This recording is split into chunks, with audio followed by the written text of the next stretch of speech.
Oi, caiu aqui. Eu acho que a internet está fria hoje. Deve ser porque está muito frio, né?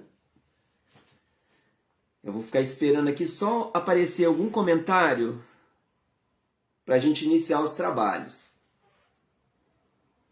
Anelise, por favor.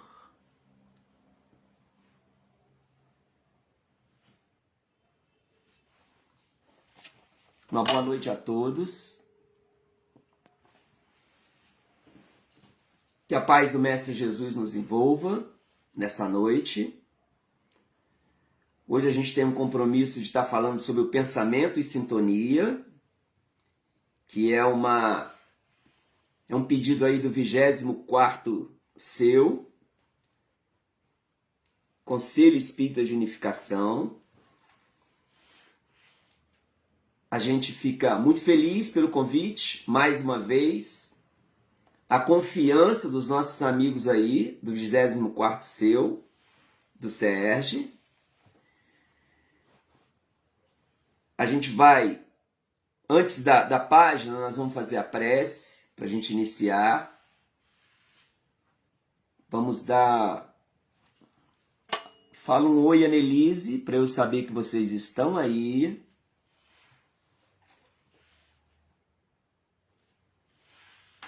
A gente vai agradecer ao Cristo a oportunidade de estarmos aqui mais uma vez,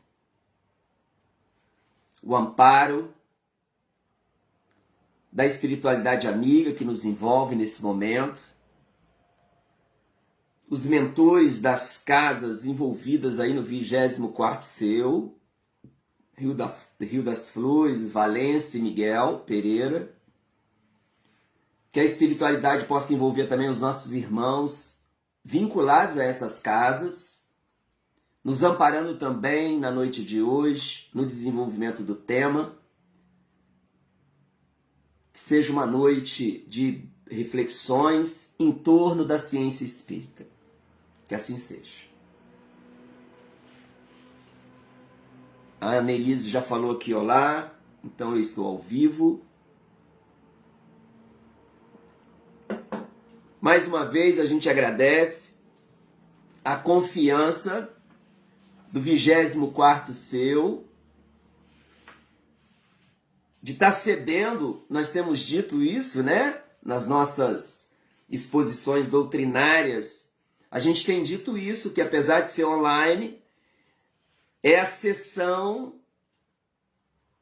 da tribuna espírita, né? E é muita responsabilidade. Nós que já labutamos aí na diretoria de Casa Espírita, é muita responsabilidade ceder esse espaço para a divulgação da doutrina espírita. A gente agradece a confiança mais uma vez. Nós vamos fazer uma página, e essa página está diretamente ligada ao tema. Essa página, o Emmanuel, no livro Pensamento e Vida, a intitulou como Vontade. A gente vai fazer ela, porque ela está diretamente ligada ao tema, né? Pensamento e sintonia. O Emmanuel inicia dizendo assim: comparemos a mente humana, espelho vivo da consciência lúcida, a um grande escritório, subdividido em diversas seções de serviço. Aí possuímos o departamento do desejo. Ele divide em 4 departamentos.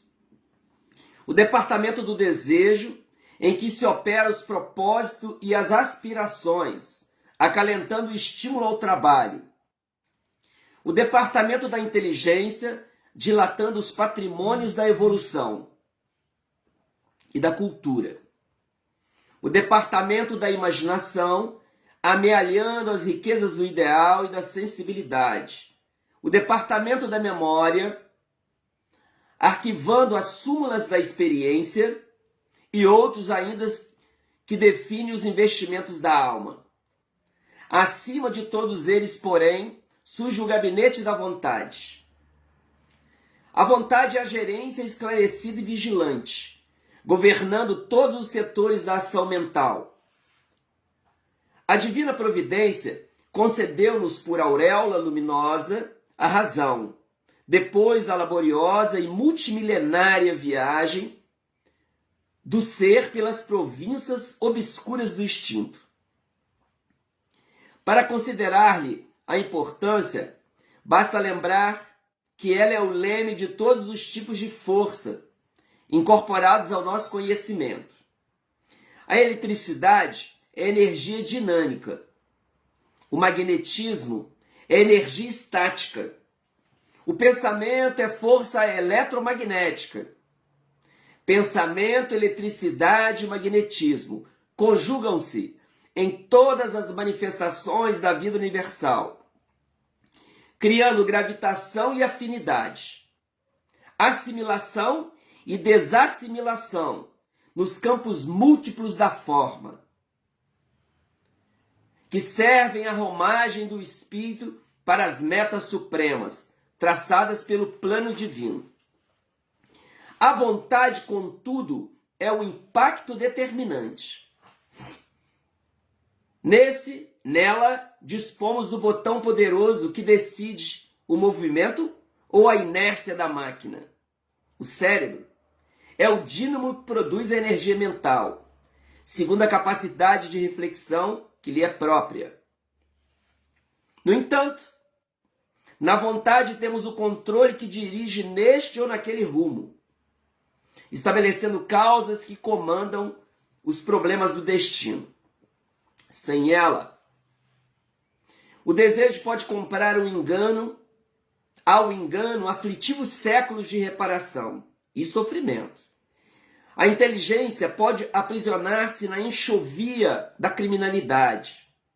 A imaginação pode gerar perigosos monstros na sombra. E a memória, não obstante fiel à sua função de registradora, conforme a destinação que a natureza lhe assinala, pode cair em deplorável relaxamento.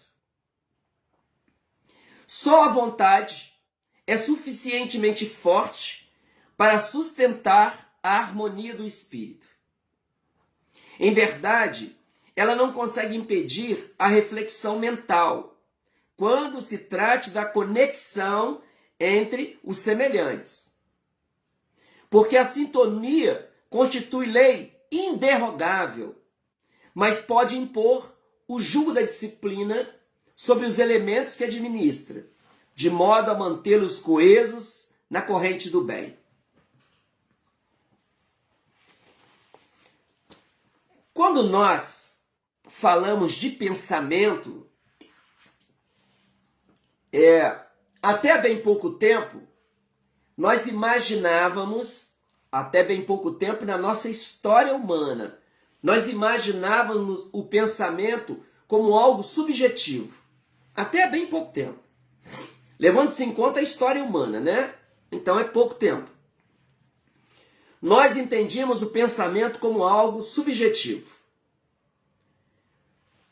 Achávamos que o pensamento era algo não materializável. Olha que bacana isso. Mas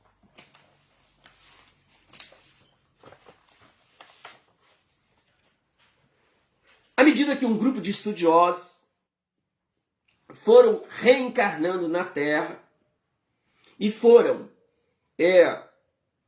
questionando isto, né, com as suas experiências, né, não só no campo filosófico, mas no campo científico também, começaram a estudar.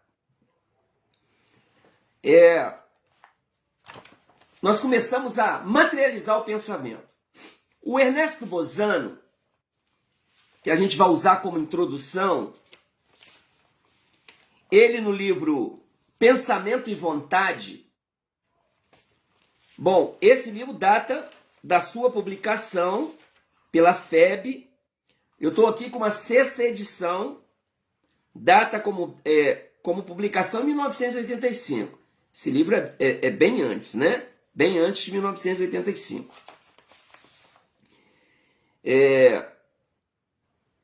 Cadê? Só para eu ver uma data aqui. Mas o Ernesto Bozano diz assim para nós, ó. Nós vamos trazer agora, nesse início, dois exemplos que o Ernesto Bozano traz para nós no pensamento e vontade, tá? Pensamento e vontade. Mas antes, vamos acompanhar aqui o raciocínio do Ernesto Bozano. Ele diz assim para nós, num dos capítulos é as forças ideoplásticas. Nada mais importante para a pesquisa científica e a especulação filosófica do que a demonstração apoiadas em fatos da seguinte proposição. Pode um fenômeno psicológico transformar-se em fisiológico. O pensamento pode fotografar-se e concretizar em materialização plástica, tanto quanto criar um organismo vivo. De outro modo falando, nada é tão importante para a ciência e para a filosofia como averiguar que a força do pensamento e a vontade são elementos plásticos e organizadores. Efetivamente, a evidência de tal fato coloca o investigador diante de um ato criador, legítimo, quão verdadeiro, que o leva, consequentemente, a identificar a individualidade humana pensante com a potência primordial que tem no universo a sua realização. Grandiosa concepção esta do Supremo Ser que me reservo para desenvolver de forma mais criteriosa oportunamente. Antes de tudo, a propósito da questão aqui visada, importa advertir que a ideia de um pensamento e de uma vontade substanciais e objetiváveis não é nova. Porque ele vem trazer para nós aqui que essa ideia do pensamento como substância e objetiváveis, ela não é nova. Aí ele vem trazer para nós algumas informações. Os filósofos alquimistas do século XVI e XVII, Vanini, Agrippe e Van Helmont, já atribuíam ao magnetismo emitido pela vontade o resultado dos seus amuletos e encantamentos. O Van Helmont, século XVII, diz assim: o desejo realiza-se na ideia. Ideia que não é vã, mas uma ideia-força que realiza o encantamento. Aí o Ernesto Bozano diz, aí temos já formulada 3 séculos de antecedência, a famosa teoria de Follet sobre as ideias-forças, de maneira até mais completa, de vez que admitimos a objetivação. Van Helmont chegou mesmo a formular nitidamente a teoria das formas-pensamento. O André Luiz mais tarde vai falar de formas-pensamento. Da ideoplastia, da força organizadora aos demais, atribuindo-lhes existência efêmera, porém ativa. Olha o que o Van Helmont falou no século XVII. O que denomina o espírito do magnetismo não são espíritos que nos venham do céu, e muito menos do inferno, mas proveniente de um princípio inerente à criatura humana. Olha que bacana, hein? Tal como a faísca que da pedra se desprende. O Van Helmont, que é um alquimista, ele está falando isso lá no século XVII, hein? Graças à vontade, o organismo também pode desprender-se numa pequena parcela do espírito que reveste forma determinada, transformando em ser real. Olha que bacana isso. Século XVII, hein? Então, o Ernesto Bozano traz para nós, no livro Pensamento e Vontade, uma trajetória, né? Uma trajetória da construção objetiva do pensamento. Lembrando os que estão aí conosco, é pensamento e sintonia, ok? Aí ele diz assim, para materializar isso,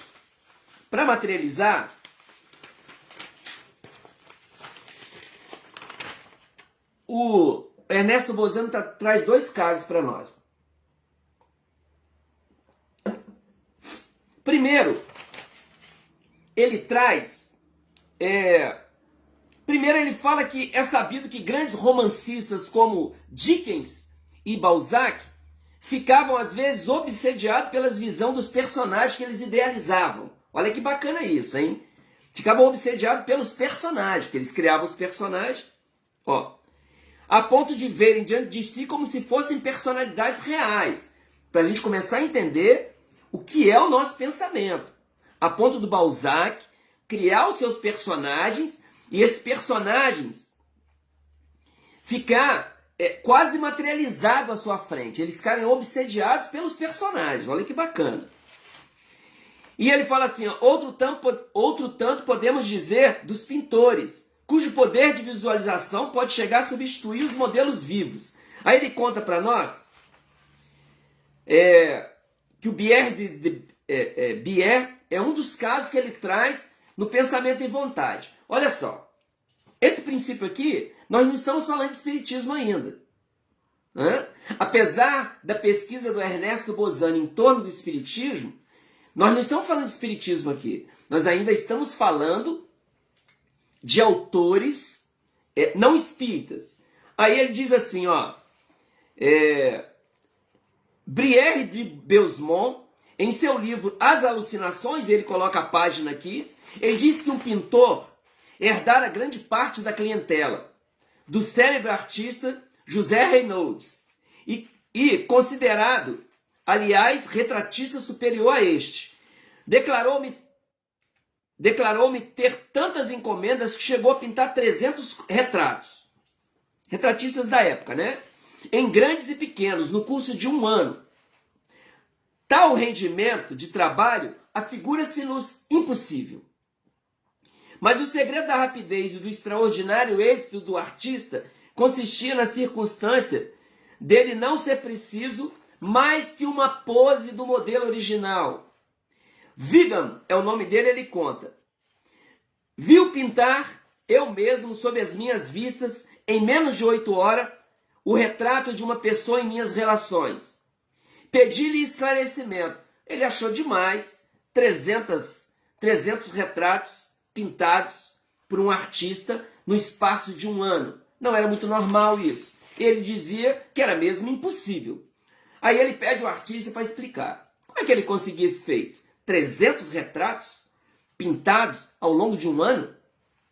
Ele diz assim, quando me apresentam, aí o artista vai explicar agora, quando me apresentam um novo modelo, fito-o com muita atenção durante meia hora, ao mesmo tempo que de espaço em espaço procuro fixar um detalhe da fisionomia sobre a tela. Meia hora me basta para dispensar outras poses. Ponho então de lado a tela e ocupo-me de outro modelo. Quando volto ao primeiro retrato, penso na pessoa e assento-me no tamborete, de onde passo a percebê-la tão nitidamente como se presente de fato ela estivesse. Olha só o que esse artista fazia.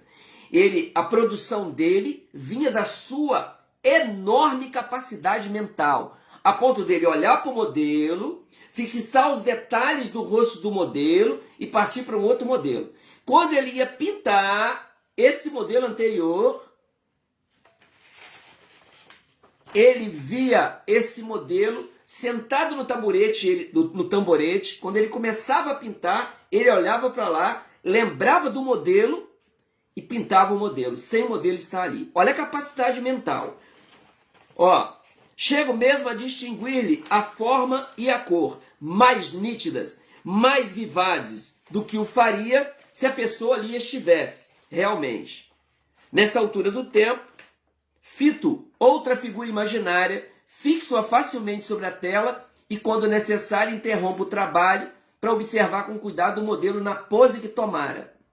E cada vez que volto para o tamborete, lá vejo infalivelmente o homem. Olha só, hein? Essa é uma capacidade mental extraordinária desse artista. E o Ernesto Bozano traz para nós uma colocação dele, Cadê? Ele diz assim, registre-se, contudo, agora é o Ernesto Bozano. Depois do relato do artista, ele vai revelar o que aconteceu com esse artista. Registre, contudo, que essa excepcional faculdade para objetivar a imagem acabou por ser fatal ao artista, pois que enlouqueceu no dia que não lhe foi mais possível distinguir as alucinações voluntárias. Ele chama aqui de alucinação, tá? A materialização do modelo através do seu pensamento. Não é uma alucinação. Era uma capacidade extraordinária que esse artista tinha. E ele chama de alucinação. Ele não mais conseguia, ele enlouqueceu porque ele não mais conseguia distinguir a imagem que ele criou do modelo e o modelo. Então ele enlouqueceu. Eu só vou trazer 2 casos, né, até por causa do nosso tempo, mas aí eu vou mais uma vez indicar aqui Pensamento e Vontade, editado pela FEB em 1985, do Ernesto Bozano. Só para a gente materializar aqui, materializar aqui, ao longo da história, alguns fatos, né? A gente vai contar mais um, ó.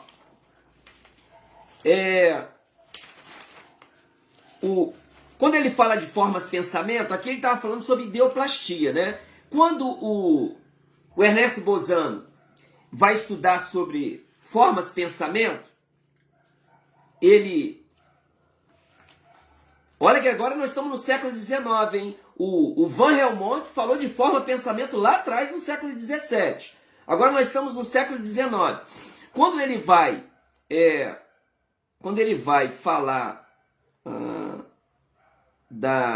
de forma pensamento, ele diz assim para nós, ó, que num dos livros do Vincent Turvey, é em inglês, tá? O início, The Beginning of Search. É o início... esqueci a tradução agora, tá? O autor é Vincent Turvey. Ele diz assim, ó, que ele era muito novo, francês, um cavaleiro instruído e rico, e ele tinha tuberculose. E ele era um médium de muitas faculdades mediúnicas. E percebendo que ele... isso no início do século, tá? 1908. A gente precisa lembrar, ele diz assim, ó, ele sabendo que ele ia desencarnar, ele se doou às experiências mediúnicas e ele fazia questão de uma coisa, ele registrou com detalhes, né? Porque ele pediu aos experimentadores, que eram chamados na época, os experimentadores para detalhar o que estava acontecendo. E aí ele escreveu esse livro, né? E aí, numa dos casos dele, ele conta que no dia 26 de fevereiro de 1908, bateu à porta dele um distribuidor das brochuras e revistas da Sociedade de Propaganda Cristã. E aí acabou que o indivíduo esse distribuidor conseguiu fazer ele comprar. Ele que narra para nós, né? E de pronto, chamou a atenção que nessa revista de propaganda da Sociedade de Propaganda Cristã, um artigo sobre espiritismo. E ele, como tinha algumas mediunidades, sendo experimentado por um grupo de cientistas da época, ele resolveu comprar a revista. Ele falou, ele acabou me convencendo. E de pronto, né, o artigo dizia que o espiritismo, contestava logicamente o espiritismo, dizendo, e atribuía o espiritismo a uma origem diabólica. Aí ele diz assim, ó, mandei entrar o visitante e logo engajamos a propósito viva controvérsia. Ele, médium, né, conhecedor do fenômeno mediúnico, e o distribuidor das revistas de propaganda cristã, a gente acredita aqui que seja protestante, tiveram, logicamente, uma divergência no campo das ideias. Aí ele diz assim, ó, por fim, após aquela controvérsia ali, ele se despede, mas sem antes o indivíduo dizer para ele assim, ó, que ia levar a Deus uma prece para que ele abrisse os olhos à verdadeira luz. né? E que fosse aniquilada aquela clarividência que ele tinha, porque aquilo era coisa diabólica. Olha que bacana. E aí o indivíduo vai embora. O indivíduo vai embora. Aí ele conta para nós que ele foi sentar, foi ler a revista, e quando ele começou a ler a revista, aparece umas figuras. Quer ver, ó? Deixa eu ler aqui do jeito que ele colocou. Quando ele estava lá lendo a revista, que ele acabou de comprar, aparece 3 diabinhos. Ele fala assim, ó, absolutamente idêntica ao tipo ortodoxo. Corpo humano, pés de bode, pequeno chifre atrás das orelhas, cabelos lanudos, quais tez cobreada. Cadê? Francamente, confesso haver ter sido um susto pela primeira impressão, e creio mesmo que sucederia a qualquer outro observador. Meu primeiro cuidado foi erguer-me para ver se não estava sonhando. Ele se levantou da cadeira. Ele poderia ter dormido. Segundo ele. Sem embargo, lá estavam os 3 diabinhos. Alucinação? Quem sabe?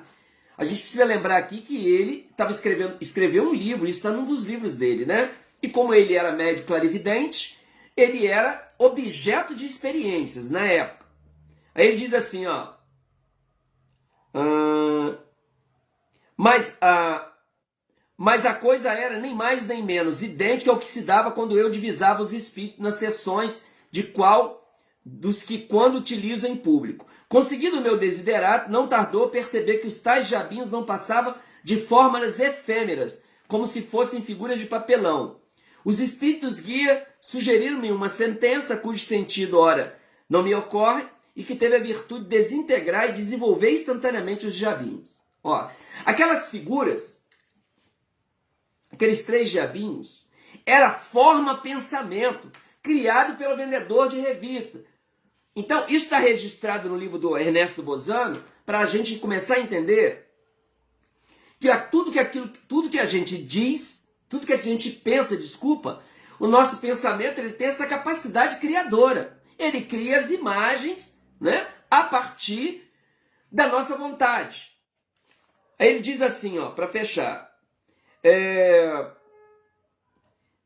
Essas formas de pensamento, Aparecida Turve, posto, aí o Ernesto Bozano vem explicar para nós, apenas como já o disseram, elas apresentam traços característicos, assais raros de haverem persistido algum tempo num ambiente que for engedrado, o que depende da intensidade do pensamento emitido. Por que essas formas de pensamento destruíram com o tempo? Quem criou essas formas de pensamento? Os diabinhos. Era a ideia do indivíduo que era protestante. Ele acreditava nisso. Então ele cria essas formas de pensamento. A intensidade do pensamento emitido manteve durante um tempo. Logo depois que ele foi embora, essa forma de pensamento foi destruída. A gente vai trazer aqui, ó, só uma sequência rápida, né, histórica, só para a gente pensar um pouquinho, que muitos indivíduos ao longo do tempo, né,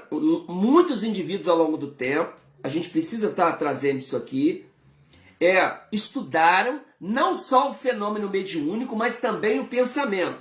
Não só o fenômeno mediúnico. Ó, a gente fez hoje, ao longo da semana, na verdade, porque a gente já tinha feito esse tema, com uma outra proposta,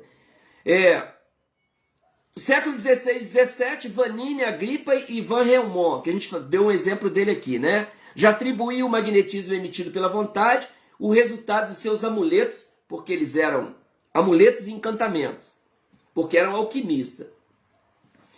Depois, na ordem aqui, o Franz Anton Mesmer, né? Criador do mesmerismo, né? Que nós chamamos de mesmerismo no começo, a partir de 1734. Ele desencarna em 1815. A gente tem aqui uma informação bacana, né? Espírita sobre o Mesmer. Daqui a pouco. Está dentro do nosso estudo. Criador, músico, linguista, médico, e criou o magnetismo animal, né? Descobriu o magnetismo animal, né? Chamamos de mesmerismo, hoje a gente só chama de magnetismo. Nem utilizamos Depois, o Vitor Hugo também nascido em 1802, a gente lembra aí, Kardec 1804, né? Ele nasceu em 1802, desencarna em 1885, também estadista, ativista dos direitos humanos e tal, e também pesquisador do fenômeno mediúnico. Depois o Alexander Aksakov, na Rússia, também pesquisador, deixou aí alguns livros, né? Um dos livros do Alexander Aksakov que nós estudamos é Animismo e Espiritismo. E aí ele fala do pensamento. Na época dele, e nasce em 1832, tá? William Crookes, químico inglês e físico, e a gente está aqui com uma das obras dele, que fez parte do nosso trabalho aqui hoje. William Crookes, editado pela FEB, Fatos Espíritas, que também estudou a questão do pensamento. Mais tarde, a partir de 1850, Charles Richer na França. Só para a gente ter uma ideia, que vários homens da ciência, alguns deles nem se tornaram espírita. No caso aqui do Charles Richer e do William Crookes, não se tornaram espírita, né? O Alfred Binet, que era pedagogo e psicólogo francês, que foi ele que criou aquela questão do QI, né? Também estudou a questão do pensamento. Nascimento 1850, a gente lembra 7 anos antes do lançamento do Livro dos Espíritos. Mas quem? Cadê? Desculpa, em 1857. Quem nasceu 7 anos antes do lançamento do Livro dos Espíritos foi o William Crookes. O Binet nasce em 1857. No lançamento do Livro dos Espíritos, no ano, né? Gustavo Galey, a gente tem um dos livros dele, que é o Ser Consciente.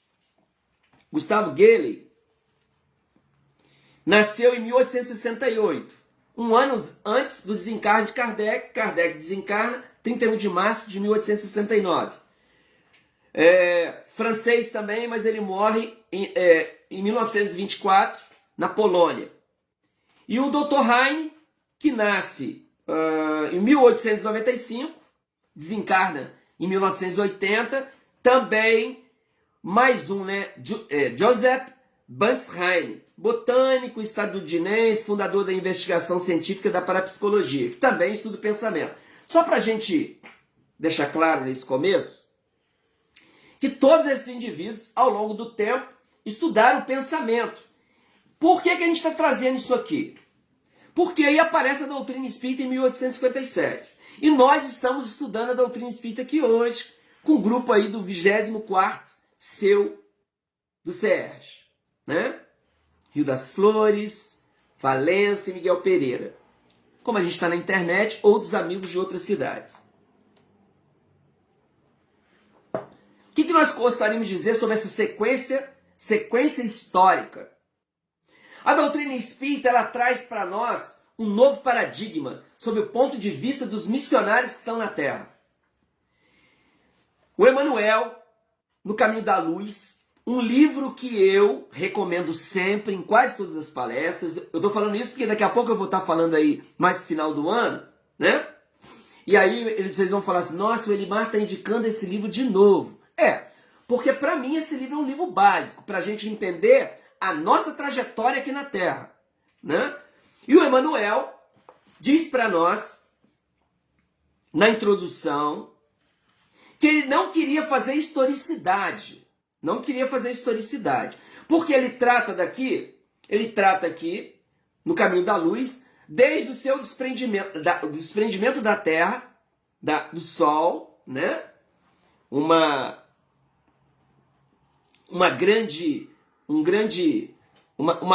Ele falava aqui para nós fala para nós aqui que chegava a temperaturas de 2.000 graus. Aí ele começa a falar para nós desde o desprendimento, né? Mas o que ele diz, deixa patente para nós. O que ele quer trazer nesse livro? Toda a trajetória terrestre, desde o seu desprendimento do Sol até os dias atuais, como Jesus gerindo isso tudo. Ele diz que é isso que ele está trazendo no Caminho da Luz. Então, para nós, quando a gente faz essa sequência histórica aqui, sob o ponto de vista do fenômeno do pensamento, sendo estudado desde aqui eu fiz uma pequena pesquisa, tá? desde o século XVI e XVII, com os alquimistas, até o Heine, né? O Dr. Heine. Todos esses indivíduos sendo trazidos para a Terra de pouco a pouco, e de propósito eu coloquei uns ali bem contemporâneos de Kardec. Por quê? Para mostrar que as coisas acontecem dentro do tempo de Jesus. É Jesus que envia esse cidadão. Eu não posso trazer hoje porque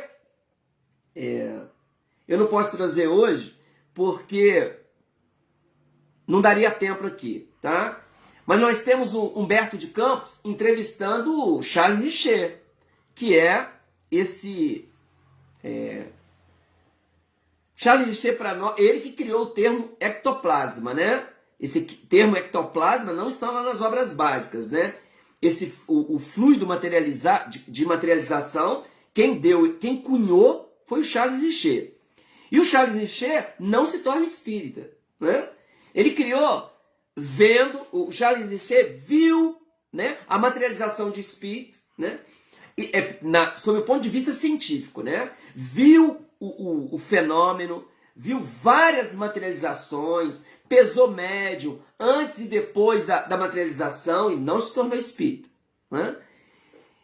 Por que nós estamos falando isso? Porque Humberto de Campos, mais tarde, numa das suas obras, ele traz uma conversa com Charles Richer, que o Charles Richer não se convencera do fenômeno da imortalidade da alma e acorda no mundo espiritual, é recebido por um grupo de estudiosos, né? Aí agora, lógico que mas o Humberto de Campos traz para nós que ele faltou trazer à baila, né, a imortalidade da alma. Essa era a proposta da sua reencarnação na França. Muito bacana. Então, a nossa visão hoje, né, a nossa visão hoje missionária é em todos os campos, né? Porque antes a gente tinha uma visão de missionário no campo religioso, hoje não, né? Eu tenho dito nesse momento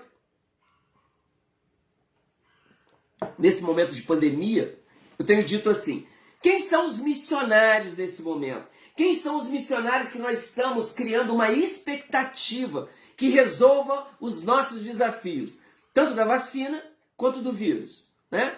São missionários do Cristo que estão encarnados no campo da ciência. Da mesma maneira que Jesus, em um dado momento, no século XX, envia o Einstein, né? Como enviou Newton, como enviou lá atrás, tá tudo aqui, tá, gente? Tá tudo no caminho da luz. Como enviou Napoleão Bonaparte, em um dado momento, e Humberto de Campos, registra para nós uma reunião no mundo dos espíritos, onde está Napoleão, onde está Kardec, onde está um grupo de pensadores encarnados, em desdobramento e desencarnados. Por quê? Porque viria o advento da doutrina espírita. Está lá num dos livros do Humberto de Campos. Para a gente entender que é Jesus como gestor disso tudo, né? Por isso que a gente fez aquela sequência histórica. E a página de abertura, a gente vai aqui para Kardec, tá? A Gênesis, capítulo 14, os fluidos. Todos aqueles indivíduos ali levaram isso para suas pesquisas científicas, né? Para a gente entender também o porquê dessa avalanche de especialistas, de médicos, de pesquisadores, de físicos, estudando o fenômeno mediúnico, mas estudando também o pensamento. Kardec, na Gênesis, vai dizer para nós o seguinte: que a doutrina espírita, se ela viesse antes do seu tempo, antes da descoberta de algumas ciências, ela abortaria. Ela abortaria. Então Kardec, quando vai... Eu vou ler agora um trechinho de Kardec, que é o item 15 do capítulo 14 dos fluidos. Ele intitulou Ação dos Espíritos sobre os Fluidos, Criações Fluídicas, Fotografia do Pensamento. Fotografia do Pensamento ele coloca também lá no Obras Póstumas. É um título que ele dá lá, né? Fotografia do Pensamento. Para nós hoje, o pensamento é algo plástico, né? É algo objetivo, né? Não é algo subjetivo, é algo subjetivo. Quando nós pensamos, nós criamos. E aí, a contribuição de Kardec. Por que Jesus de forma estratégica, manda esses indivíduos, cada qual num século, ou alguns no mesmo século. Exatamente porque Kardec fala isso aqui. Se a doutrina espírita viesse antes da descoberta de algumas ciências, ela abortaria. Porque nós íamos trazer algo que a comunidade científica ainda não estava estudando, né? Aí ele dá alguns exemplos lá, né? Geologia, a química, né? Ele dá exemplo de 4 ciências que a doutrina espírita não poderia vir antes da sua disseminação. Então ela vem no momento específico. Aí nós vamos ter um grupo enorme de cientistas estudando o fenômeno das mesas girantes, né? E espalhados. É muito bacana isso, né? Espalhados, né? Hoje, com esse olhar que o Emmanuel traz para nós, né? Esse olhar que o Emmanuel traz para nós, a gente percebe que tinha toda uma gerência de Jesus, né? Ele manda na Rússia Alexander Ksakov, um físico, estudando as mesas girantes, estudando o fenômeno mediúnico. Olha que bacana, hein? No campo científico. Ele manda na Inglaterra William Crookes, descobridor dos raios catódicos, né? Um homem de ciência, estudando também, e aí ele trouxe aqui para nós, editado pela FEB, tem Fatos Espíritas. E Charles Richer, médico, também estudando aí na França. Olha a gestão de Jesus. Rússia, Inglaterra, França. Então ele espalhou. Itália, né? O Ernesto Bozano, que é o nosso, é o livro base aqui para nós do início, né? Então, veja bem, para a gente entender que existe por trás disso aí, existe um gestor, né? Para a gente entender melhor o pensamento hoje, pensamento e sintonia. Olha o que Kardec diz. Sendo os fluidos o veículo do pensamento, este atua sobre os fluidos como o som sobre o ar. Eles nos trazem o pensamento como o ar nos traz o som. O veículo do som é o ar. O veículo do pensamento é o fluido cósmico universal. É o que Kardec chama de matéria elementar primitiva. Muito bacana isso, né? Então, quando eu penso, quando nós fazemos, talvez o exemplo mais próximo de nós, na expectativa que todos que estão nos ouvindo faz prece todo dia, né? O exemplo mais próximo de nós é a prece. Quando nós fazemos uma prece, hoje nós entendemos a prece de maneira, numa visão ou numa ótica também científica, né? Também científica. Quando a gente está estudando o Evangelho, lá no capítulo 27, sobre prece, a gente vai ver lá, mecanismo da prece, a explicação do mecanismo científico da prece, né? A eficácia da prece, que nos faz pensar, opa, tem prece que não tem eficácia? Porque Kardec dá o título, eficácia da prece. Eficácia da prece, mecanismo da prece, tem um outro subtítulo que eu esqueci agora. Mas para a gente entender que nós entendemos qual é o mecanismo da prece. Quando eu penso, quando eu fecho os olhos, e não necessariamente preciso fechar os olhos, né? Porque eu falei fecha os olhos, fica parecendo que existe aqui um ritual. Não. A gente fecha para a gente concentrar melhor por causa da luminosidade. Mas se eu quiser fazer uma prece de olhos abertos, não interfere no fluido cósmico universal. Por isso estou dando esse exemplo. Então, quando nós fazemos a prece, eu penso, o meu pensamento é levado pelo fluido cósmico universal. É isso que Kardec está falando aqui. Eu penso, ele é o veículo do meu pensamento. Para onde vai a minha prece? Para quem eu estou fazendo a prece, né? Se eu faço a prece para um espírito amigo, se eu faço a prece para Jesus, se eu faço a prece para Deus, né? O meu pensamento é levado pelo fluido cósmico universal. Ele continua dizendo assim, ó. Pode-se, pois, dizer sem receio de errar, que há nesses fluidos ondas, raios de pensamento que se cruzam sem se confundir, como o ar, sem se confundir, como há no ar ondas e vibrações sonoras. É muito bacana isso, porque mais tarde, não vou dar continuidade aqui. Eu ia lá para o André, mecanismo da mediunidade, mas não vou não. Ó, A mais, criando imagens fluídicas, o pensamento se reflete no envoltório perispirítico, como num espelho. Envoltório perispirítico é o que nós chamamos em algumas obras de aura, tá? Envoltório perispirítico. Nós não ficamos presinhos no corpo físico, né? O perispírito irradia. A irradiação do perispírito, nós demos o nome de aura, tá bom? Aí eu estou explicando só para a gente entender a leitura de Kardec, ó. A mais, criando imagens fluídicas, o pensamento se reflete no envoltório perispirítico, como num espelho. Toma nele, no envoltório perispirítico, na aura, toma nele corpo e aí, de certo modo, se fotografa. Tenha um homem... Aí ele traz um exemplo aqui para nós. Olha que bacana, hein? Um exemplo de Kardec, hein? Tenha um homem, por exemplo, a ideia de matar o outro. Embora o corpo material se lhe conserve impassível, seu corpo fluídico é posto em ação pelo pensamento e reproduz todos os matizes desse último. Executa fluidicamente o gesto, o ato que intentou praticar. Ó, então, ele dá um exemplo. Um homem teve a intenção de matar um outro homem. Você criou uma imagem fluídica. Essa imagem fluídica está refletida na irradiação do perispírito, no seu envoltório fluídico, que André Luiz mais tarde dá um nome mais científico, halo fluídico, halo mental. Por que halo mental? Porque tudo que eu penso é refletido, é fotografado e é materializado no envoltório perispirítico. Ou halo mental, segundo André Luiz. Olha que bacana isso. Então ele está falando aqui que quando o homem intentou, toda a cena do crime foi fotografada.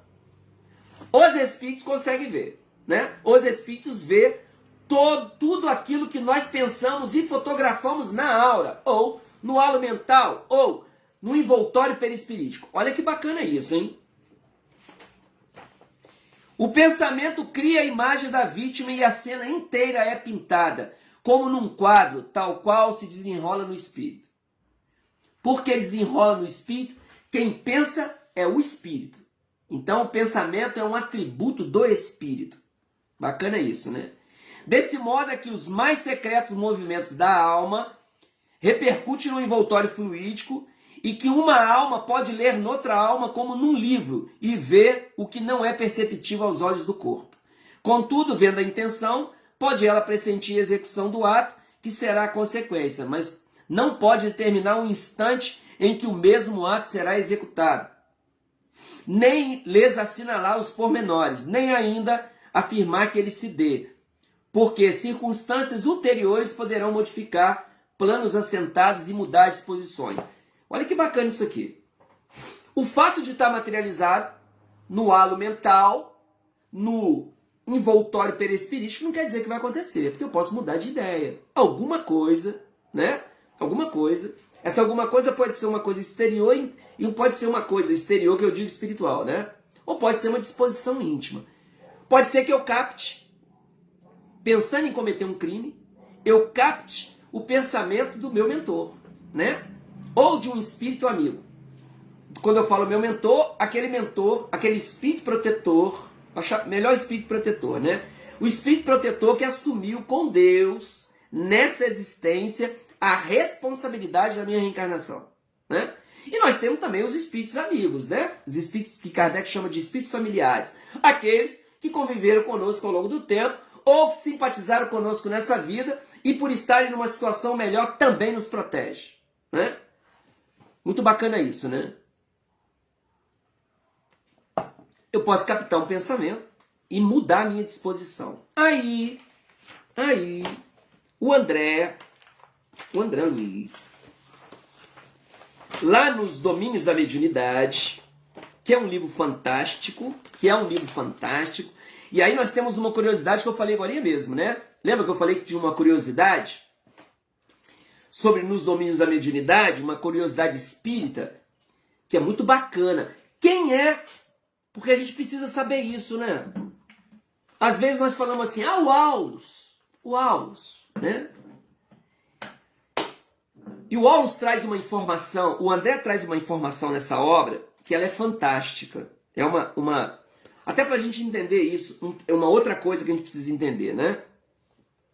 Quando eu desencarnar, isso pode acontecer a qualquer momento, né? Nenhum de nós sabemos o momento da desencarnação. Quando eu desencarnar, eu vou me apresentar no plano espiritual, a princípio, com a mesma forma da última existência. Todo mundo sabe disso, isso é basicão, né? Isso é básico. Alguns espíritos, em situações melhores, sob o ponto de vista intelecto-moral, modificam e se trajam com uma outra vestimenta perispiritual que eles gostam, né? Muito bem. E o que eu vou levar? Eu vou levar o conhecimento que eu adquiri ao longo do tempo, aqui na Terra. Então, no nosso relacionamento com os espíritos, aí é o Aulus lá no livro dos médiuns, né? E Kardec várias vezes. Kardec fala, quando a gente abriu Obras Póstumas, vai lá na iniciação, iniciação ao Espiritismo. Ele diz para nós que a primeira coisa que ele aprendeu em contato com os espíritos, foi que a dimensão espiritual, na dimensão espiritual, tem espíritos sábios e espíritos mais medíocres que nós. Por isso que nós seguimos à risca a proposta do João, né? Não acrediteis em todos os espíritos, examinai se eles vêm de Deus, né? E o Erasto, no livro dos Médiuns, diz para nós, de maneira muito clara, não importa o nome do espírito, importa é a mensagem, não importa quem assina, né? Não importa quem assina. Por que não importa quem assina? Porque pode apresentar uma assinatura e não ser dele, né? O que importa é a mensagem.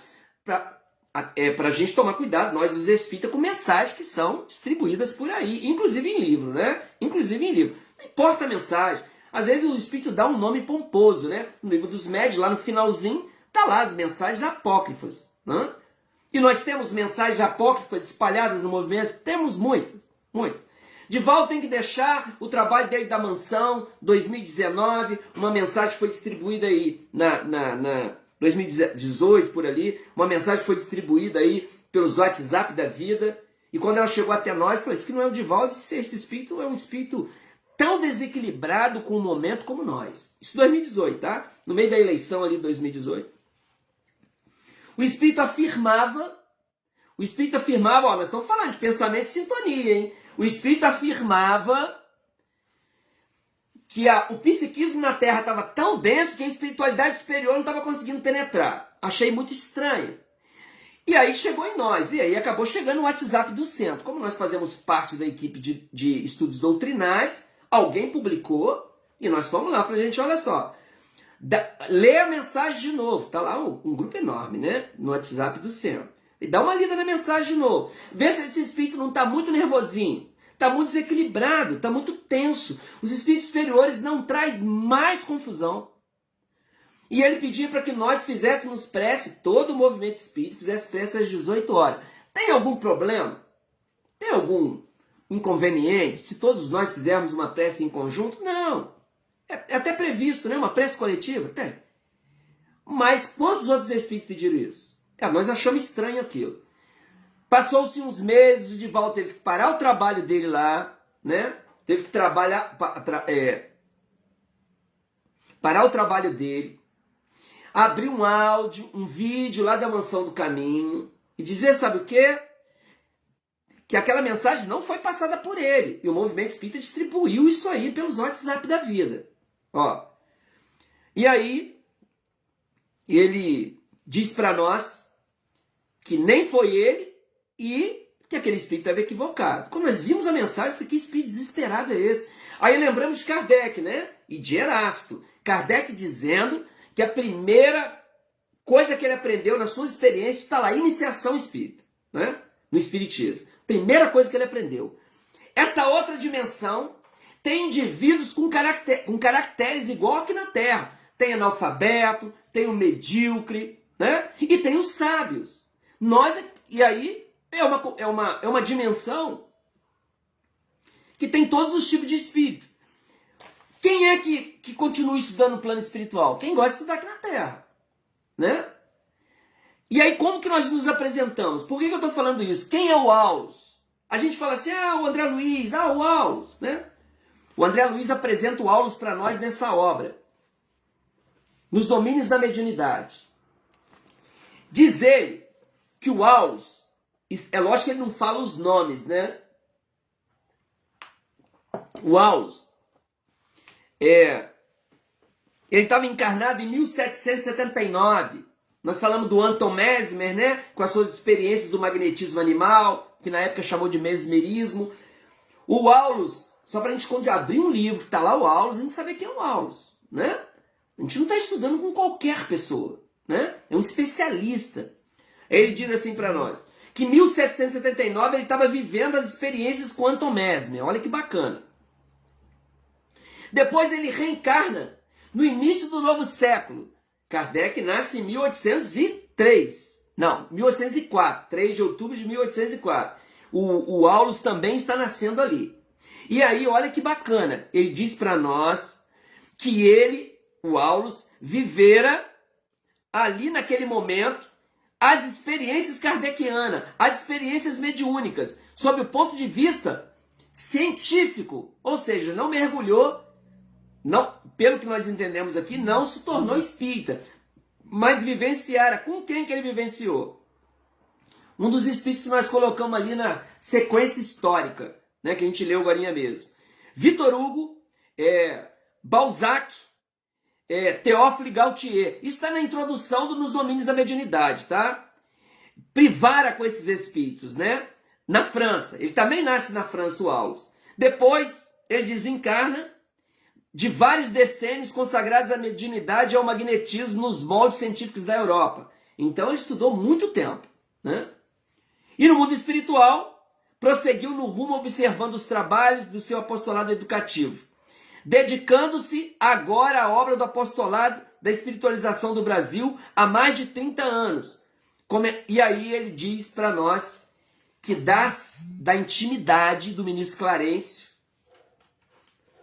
ele está há 40 anos no plano espiritual, e da intimidade, naquela época ele fala, que estudara durante 40 anos o psiquismo humano, e da intimidade do ministro Clarencio de Nosso Lar, ele é o mais entendido do psiquismo humano, da mediunidade. Olha que bacana, hein? E ele traz para nós aqui um dos casos, uma companheira de Nosso Lar, uma companheira que está vinculada ao Nosso Lar, está vivendo um problema com o marido, alguns aí vão lembrar, e ela faz uma prece muito fervorosa, e a equipe do André, a equipe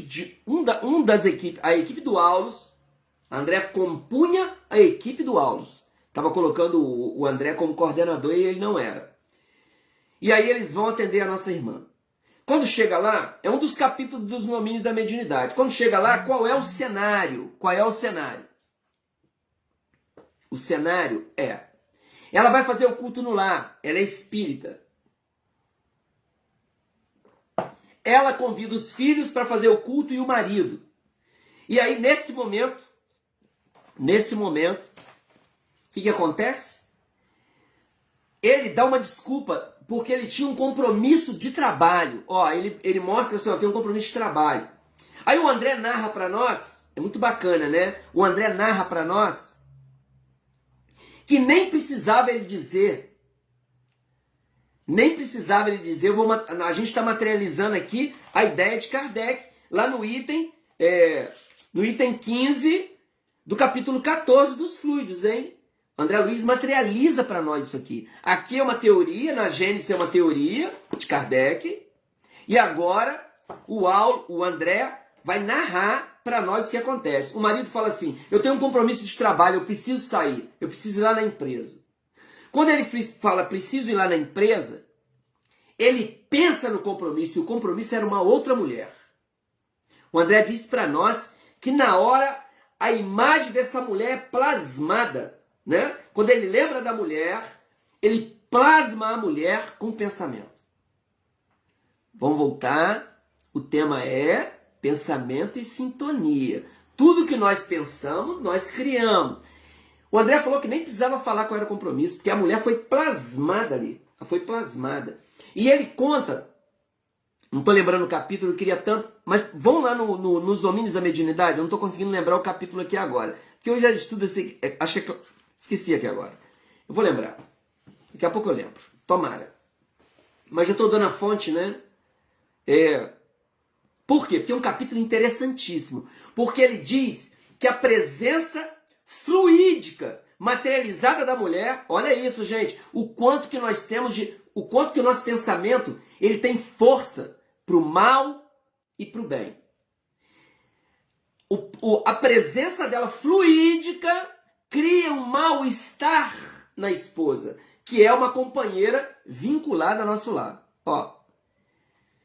Cria um mal-estar, porque a presença daquela mulher que era amante do marido. Né? E ele acaba saindo. Então é um capítulo riquíssimo que o André acaba materializando para nós, nessa experiência, acaba materializando para nós o que o que Allan Kardec diz para nós na Gênesis, no capítulo dos fluidos, né? Quando ele dá aquele exemplo ali do criminoso, quando o indivíduo intui, né? Intenta um crime. Olha o que o André, agora, num livrinho que é pouco estudado no movimento espírita, né? É um livrinho tão esquecidinho, e a gente precisa lembrar, eu gosto de dizer isso, precisa lembrar que todas essas obras, né? Elas foram organizadas para que nós estudássemos, né? Para nós os espíritas, não é para uma outra pessoa, né? E como não é uma obra muito facinha, não é mesmo, né? Porque existe aqui termos de eletrônica, termos de elétrica, para explicar o pensamento e a mediunidade, porque é mecanismo da mediunidade. Só que a gente precisa estar lembrando sempre, né? Doutrina espírita é uma ciência, Kardec coloca lá no Evangelho, quando vai explicar o que é a doutrina espírita no primeiro capítulo, hein? Olha só, no Evangelho, o conceito é de ciência, até no Evangelho, hein? Quando ele abre o primeiro capítulo, não vim destruir a lei, ele vai falar de Moisés, de Jesus e do Espiritismo. Aí o conceito do Espiritismo é uma nova ciência que vem revelar aos homens a existência do mundo dos espíritos e a relação dessa outra dimensão, que é o mundo dos espíritos, conosco. Estamos falando de pensamento e sintonia. Então, aí precisa estudar em grupo, né? Olha o que ele fala sobre a onda mental, para a gente estar fechando aqui o nosso trabalho hoje. Ele primeiro fala de uma onda hertziana, que é Hertz, mas eu não vou ler sobre isso, eu vou ler sobre pensamento e televisão, porque ele materializa um exemplo fácil da gente entender, o mecanismo do pensamento e a necessidade da gente entender por que Jesus dizia para a gente orar e vigiar. Por que Jesus dizia para a gente orar e vigiar? Por isso que a gente precisa entender o mecanismo do pensamento. Para a gente entender por que ele falava orar e vigiar. A gente vai falar aqui, vai dar um exemplo, tá? Pensamento e televisão. É o capítulo 11 do mecanismo da mediunidade. Recorrendo ainda a recursos igualmente incompletos, recordemos a televisão cujos serviços se verificam à base de poderosos feixes eletrônicos, devidamente controlados. Nos transmissores dessa espécie, é imperioso conjugar a aparelhagem necessária à captação. O televisor nosso, ele capta, né? Captação, transformação, irradiação e recepção dos sons e da imagem de modo simultâneo. De igual maneira, até certo ponto, é um exemplo que ele vai dar, tá? O pensamento, a formular-se em ondas, age de cérebro a cérebro quando a corrente de elétrons de transmissor a receptor em televisão. Não desconhecemos que todo espírito é fulcro, gerador da vida onde se encontre. E toda espécie de vida começa no impulso mental. Toda espécie de vida começa no impulso mental. Sempre que pensamos, expressamos o campo íntimo da ideação e na palavra, na atitude e no exemplo. Criamos formas de pensamento. O Helmont, no século XVII, falou, Van Helmont, aqueles cientistas que vieram a convite do Cristo no século XVIII, século XIX, preparando a chegada da doutrina espírita, estudaram a forma de pensamento, alguns usaram esse termo, e o André está usando exatamente isso aqui. Ó. Criamos formas, pensamentos ou imagens moldes que arrojamos para fora de nós pela atmosfera psíquica que nos caracteriza a presença. Ó. Por que isso aqui é importante? Esse exemplo dado por Kardec no item 15 do capítulo 14 dos fluidos, e o exemplo da nossa irmã lá de nosso lar, né? Que o marido cria a imagem da amante, ela está diretamente ligada ao ensinamento do Cristo, registrado por Mateus no capítulo 5, 27 e 28. Não sei se vocês lembraram disso, hein? Olha aqui que o Mateus registra que Jesus falou, hein? Sobre a questão dos pensamentos, hein? Ouviste o que foi dito aos antigos, não cometerás adultério. Eu, porém, vos digo, ele pega lá do Velho Testamento, não cometerás adultério. Eu, porém, vos digo que qualquer que atentar numa mulher para cobiçar é desejo, tá? Já em seu coração cometeu adultério com ela. Por que Jesus fala isso e na época nós não entendemos há 2000 anos? Tanto que ele manda, ele diz, e o João registra, né? Se me amais, guardeis os meus mandamentos, que eu rogarei ao Pai, que envie outro Consolador, que ficará convosco eternamente, que vos fará relembrar tudo que vos digo, e vos trará outras coisas. Por que Jesus promete um outro Consolador? Nós não tínhamos capacidade de entender um espírito que há 4,5 bilhões de anos já era um espírito puro. Ele não poderia trazer todo o seu conhecimento naquele momento. E o Emmanuel diz para nós que ao longo de... Não só o Emmanuel, né? Mas o Emmanuel no Caminho da Luz diz para nós que ao longo desses 2000 anos nós deturpamos os ensinos do Cristo. Ou seja, nem aquilo que ele trouxe nós colocamos em prática ainda, né? Amélia Rodrigues, mais tarde, no Primícias do Reino, diz para nós, só para a gente ter uma ideia disso, hein, gente? Por que Jesus não poderia falar disso aqui abertamente há 2000 anos? Amélia Rodrigues diz para nós que falta odor evangélico nas instituições ditas cristãs. Está lá na introdução do Primícias do Reino. Olha só que bacana isso, hein? Por que Jesus não poderia falar isso aqui de maneira abertamente? E o que ele está dizendo aqui? Que Moisés diz que não cometerás adultério. Ele fala que a cobiça, o desejo, por quê? Que quando pensou, criou. Ó, pensou, criou. Então, quando nós pensamos qualquer coisa, né? Qualquer coisa. Quando a gente está... Eu estou em obra aqui em casa, né? Eu estou até com rinite hoje. Vocês me desculpem. Porque ela atacou mesmo, que nós tiramos uma parede daqui, né? E aí a casa está com muita poeira. Uma parte da casa. E quando eu estou fazendo uma obra, qualquer um de nós está fazendo uma obra. Vamos supor que a gente está mudando um banheiro. Eu estou criando um banheiro agora, né? E aí eu penso no banheiro, eu crio o banheiro. Como é que eu vou? Onde eu vou colocar o box? Onde eu vou colocar ali o sanitário? Que tipo de pia que eu quero? A gente cria. A espiritualidade vê o meu pensamento. Tudo que nós pensamos. Tudo que nós pensamos. Por que é importante a gente pensar isso em termos de sintonia? Porque nós sintonizamos o tempo todo.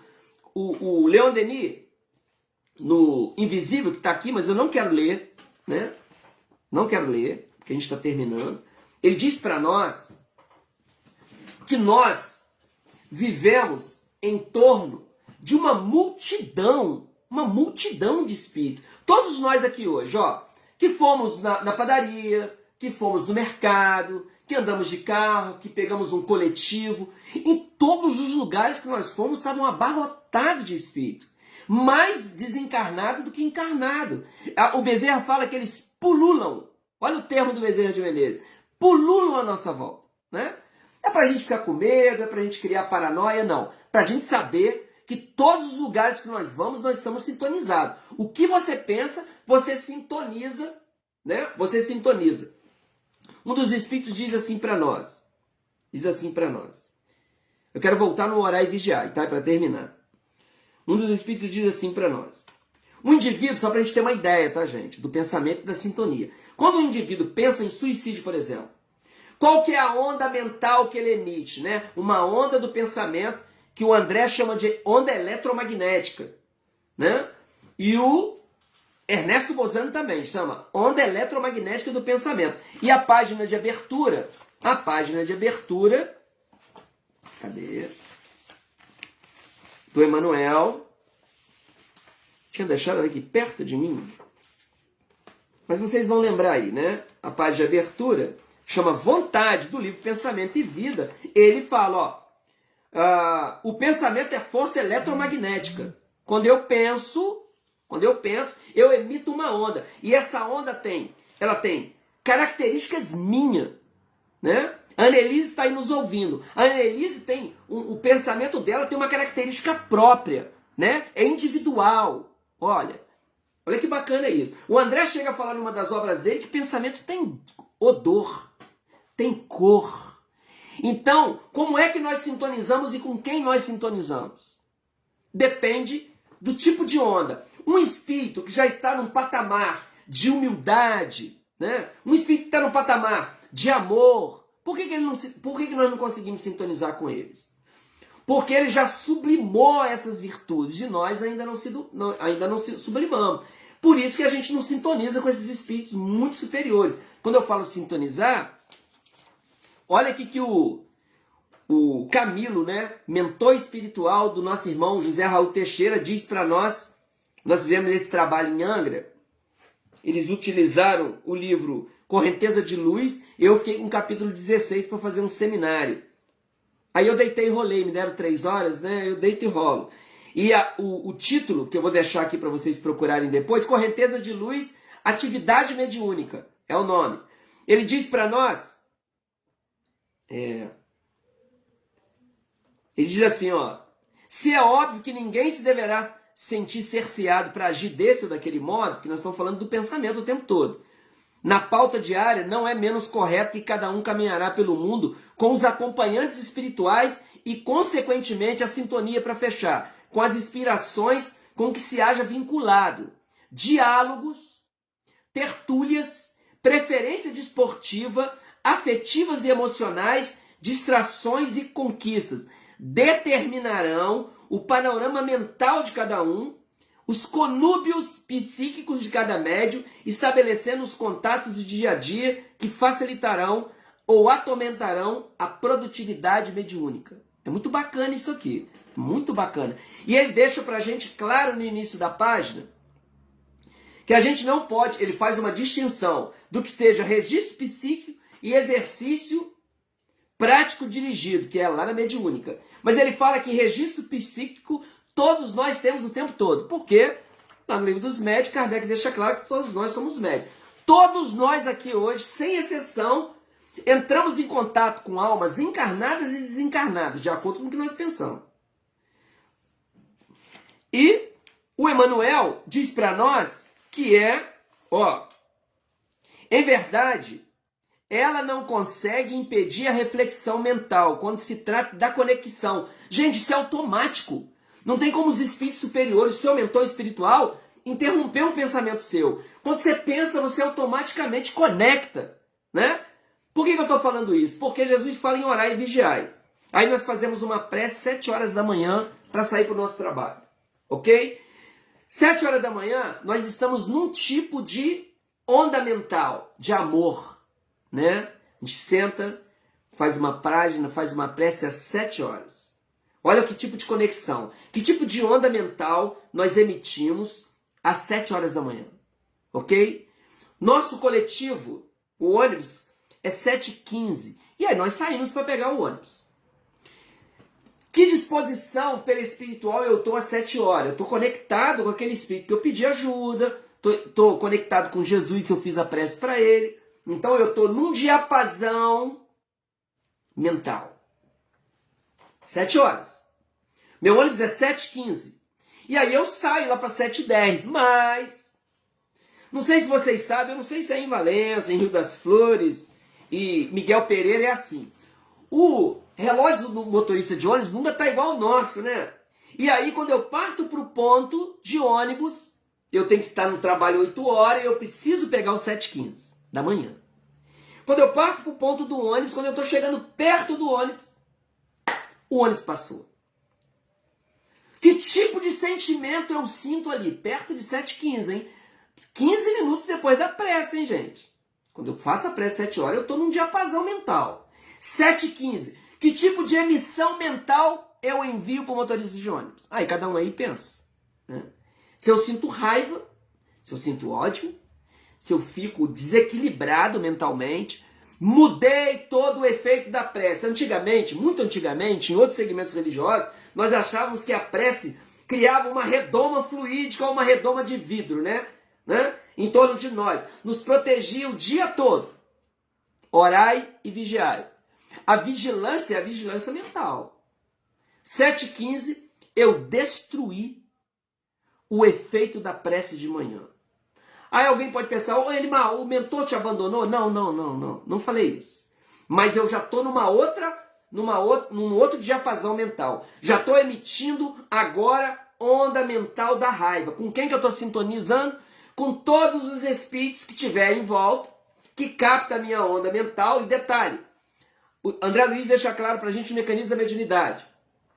As ondas radiofônicas, as ondas eletromagnéticas, né, as ondas de Hertz, da televisão, né, do celular, elas encontram obstáculos físicos.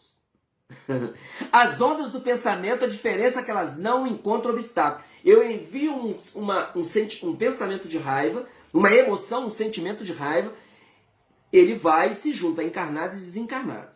Né? Da mesma maneira que quando um indivíduo pensa em suicídio, ao mesmo tempo, automaticamente, ele é conectado a outras ondas de suicídio de encarnado e desencarnado. Então é somado à sua vontade, à vontade de outros. É lógico que tem a interferência da espiritualidade. Mas é automaticamente, é isso que o Emmanuel está falando aqui. Pensou, é automático. Né? Não existe misticismo nisso. Né? O pensamento é palpável, é matéria. Né? Pensamento é matéria. Pensou, conectou. Como? Automaticamente. A gente espera. E é por isso que essa fala de Jesus, né? Orai e vigiai. Né? A vigilância é o que você faz ao longo do tempo. Né? Com quem eu quero conectar? E isso é uma escolha nossa, né? Com quem eu quero conectar. E faz parte, quando a gente fala isso, quando a gente fala isso presencial, e a gente pode discutir isso de maneira em seminário, né? Aí muitas pessoas falam, e é verdade, né? O que eu vou falar agora é verdade, e elas têm razão de questionar isso. Mas Elimar, a gente não pensa o bem o tempo todo, não pensamos mesmo, né? Não pensamos mesmo, nós temos sentimento de medo, nós temos frustração, nós temos dificuldade lá no trabalho e tal. Isso não impede que nós conectemos com espíritos que estão pensando daquela maneira, né? Mas o que é que nós estamos falando aqui agora? É um processo de educação. É a primeira vez que a gente está ouvindo isso. Sob o ponto de vista religioso, é a primeira vez, né? Nós fantasiamos que uma prece nos protege o dia todo. Isso foi uma fantasia que nós criamos. Com as informações da ciência espírita, nós não pensamos mais assim. Eu tomo conta do meu pensamento. Eu tomo conta das minhas emoções. A Joana fala isso, né? Quem controla as minhas emoções? Eu. Eu quem? O espírito. Ela fala, o controle das emoções é do espírito. Então, o meu chefe me irritou. Não, olha só. Você está irritado porque você precisa educar, né, o seu sentimento e as suas emoções. Então, nós estamos no processo. É por isso que nós estamos aqui, né? Dentro de uma casa espírita, estudando, no sistematizado, no EAD. Por quê? Como é a primeira vez que a gente está tendo contato com essa informação científica das leis de Deus, porque é isso, doutrina espírita, né? O que é que nós estamos aprendendo na casa espírita? O que eu aprendo em cada livro desse? O que eu aprendo? Como funciona o mecanismo das leis de Deus. Hoje, nós falamos sobre pensamento e sintonia. Como? Então a gente está se educando, né? Educando o pensamento e educando a sintonia para a gente ser feliz. Que Jesus nos ampare. A gente agradece mais uma vez. Nossos irmãos aí, do 24º CEU do CERJ, que compreende aí Rio das Flores, Miguel Pereira e Valença. Temos alguns amigos espalhados. A Annelise, Muito obrigado, Annelise, mais uma vez, pelo convite. Uma boa noite a todos. A gente vai terminar rogando a Jesus o seu amparo, a sua luz para todas as pessoas que estão aí envolvidas nessa live, num momento dramático de todo o planeta Terra, um momento de expiação coletiva, um momento de prova para alguns. A gente roga a Jesus, que previu tudo isso, né? Nesse momento de transição, que o seu emissário também previu lá na Gênesis, nos sinais dos tempos, que seria um momento de expiações coletivas, de mortes coletivas. Mas a gente roga a Jesus que os seus emissários nos ampare, nos envolva, para que nós também tenhamos educação nesse campo também, para não nos jogarmos em ambientes aglomerados, né? Utilizarmos todos os protocolos que os seus emissários na ciência têm trazido para nós, o uso de máscaras, né? A higiene, não aglomerar, para que nós preservemos aquilo que nós ganhamos de Deus, que é o corpo físico, e nesse momento há necessidade de cada um cuidar da sua vida física, que a espiritualidade possa visitar todos nós e que tenhamos o pensamento sempre nessa espiritualidade que nos conduz através dos seus pensamentos. Que assim seja, boa noite.